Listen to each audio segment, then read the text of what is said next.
Okay guys, good morning. For this video, papakita ko sa inyo kung paano ako magtimpla ng kape. Kung paano yung kape ko, I mean.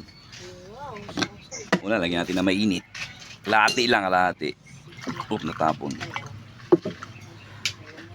Kalahati lang yan ha. Kalahati. Tapos, kape. Hindi tayo nagti-3-in-1. Ayaw natin yan kasi acidic tayo. Bawal, lagyan natin ng kape. Huwag din masyado matapang. Konti lang. Sakto-sakto lang. Tapos, eto. Kata kayo hindi to mouthwash ha. Gago! Kalamansi yan. Okay? So, lalagyan natin ng kalamansi. Ano yan? Neutralizer. Hindi totoo yan. Sila bait maasim yung kape ko. Ito yung sikreto, kalamansi. Tapos asukal. Sukal. Konti lang ha. Konti lang pero dadamihan niya yan. Pasimple oh. Hindi makontrol ang sarili. Gago! Minsan pag matabang kasi parang ayan. Tapos yung last eto, tubig. Hindi to juice. Tubig to. Kalating malamig. Yan. So, tapos na yung kape natin with neutralizer.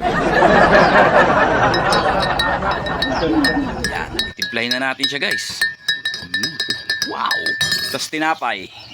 Palaman, golden egg. Ay! May dalawa yung palaman ko. May cheese pa pala dito. Karte, no? Yabang eh. Walang-wala, guys. Galing sa ayuda yan. Para saan tong alimagmag? Gago! May alimagmag. Sino bang kakain yan? Eto siguro. Pero masaklap nun. Okay na sana yung almusal. Biglang may dumaan. Nabot ito. Resibo. Due date. Oh wow. 900. Hindi ka nagbabayad ng tubig. Kaya dumami. Ngayon sakit sa ulo na naman. And guys, natimpla na natin yung kape. Tikman na natin. Nasobrahan sa asim.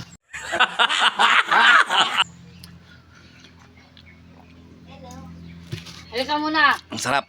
Halika muna. Parang may konting Iwanan mo lasang Yakult. Hindi totoo yan. Okay guys, so alam niyo na kung paano yung kape with neutralizer na kalamansi.